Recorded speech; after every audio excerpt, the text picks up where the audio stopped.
Hey everyone, John here from School of Trade. Today we're going to be taking a look at a wedge breakout and a retest of the exact same area. So what I'm looking for here is along at 30.73, and you'll notice I'm going in kind of heavy here, and that's primarily because the risk is ludicrously small. The entry here from 73, our stop would be below the lows. We're looking at a 6-tick stop, so I'm actually going to try to add a little bit more to that, just because if it does stop us out, we're able to go this size and still take a normal size loss without much of a problem. The beautiful thing about this, though, is if we do begin going up, we can look for huge profit targets to the upside. So the profitability on this type of setup is exactly what you want to see. So I'm looking long from 30.73. My objective in this case is going to be initially back to where we saw the sellers come in heavily after the breakout. There we go. Let me get my stop underneath there. So we've got a 10 contract stop. Perfect. So the first target, again, is going to be going up to the highs. Now, we have an area of resistance here at 96. So we need to be sure that we get out ahead of that level. So we'll just go to 93 should be all right. And we're going to take a good chunk of profit off there. We'll take 7 off there, about 70% of the position. And after that, we're looking for a bigger move up, potentially through this area. But the problem is this level here at 30.96 could really mess price up. So we do have to be a little bit careful in that the upside potential isn't very, open-ended. In terms of risk reward, from our entry point, we're already past 3-1 just on the first objective. You could argue, hey, drive this up a little bit and go for something a little bit bigger. So just scaling this higher, we can see that we could potentially grab a final target at around 31.03. So we'll put our final objective right there. Now that setup itself from our stop to that, I believe that is, what is that, negative 5-1? 4-1, something along that lines. So very large profit potential to the upside. And the thing that I like about the area up here is we can also see that that's the top end where we saw sellers reject the highs of the channel, of the wedge before. So we have a lot of emphasis telling us that there are potential sellers that are sitting up there, but we need to make sure to get a bulk of our profit off ahead of that 96 area because that could stop price dead in its tracks.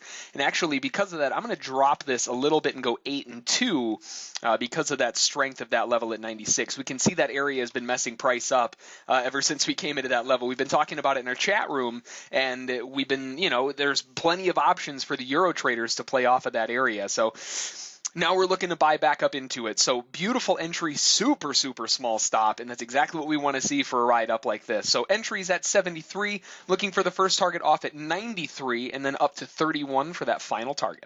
Seeing the buyers defend this entry point earlier, I'm going to look to lock my stop in at a break-even point, and there we go. We get the target filled all the way up. So that's the wonderful thing about when you get into a potential trade and the risk is so small, you can take very large position sizes and still be within your risk parameters. So this one set up absolutely beautifully with the entry point allowing us to take a very large size trade with minimal risk. We're only risking 6 ticks on the trade. So that allowed us to take a nice size position. We're in long still, everything working out exactly the way that we wanted it to. They came back and they retested that area in that little bounce right to the tick. If you move your stop to break even too soon, you would have got whipped out and missed this initial drive higher. Typically speaking, when you're in a trade that's using that small of a stop versus your entry, you're able to get away with really big targets.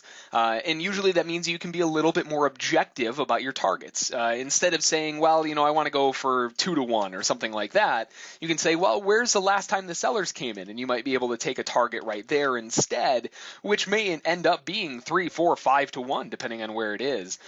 First objective is filled, though. Now we're looking for the next push through to 31. Now, if we do hit this area at 96 like we are right now, we need to see it crack through it. Essentially, the last thing I want to see here off of 96 is for the buyers to get stopped dead in their tracks. That's the complete opposite of what needs to happen right now. We're trying to break out through it. We need to push up. We're 1 tick away from our target, so I am going to lock my stop up. and we get the target filled. Wonderful. And you can see that snap, that wick that formed right there. A lot of people did the exact same thing. Take their profit right there, and it drops the market down really quick. Lots of heavy profit taking up there. If you had a target that was maybe farther away, maybe you were targeting the highs of the wedge instead, if you see something like that, that's a really good clue that you might not get any further movement up for a little while. So just a, kind of a clue or a heads up, if you will. But overall, absolutely phenomenal trade. 221 ticks on the trade. And I mean, a lot of that came from the fact that we got away with using a 6-tick stop. So beautiful entry point, allowing for that larger size trade without any problem at all on the risk side, and worked out perfectly. So 221 ticks on the move up. That's 2,210. If you have any questions about it, feel free to send an email to School of Trade. Don't forget to check out our trial at schooloftrade.com. And as always, we'll catch you next time.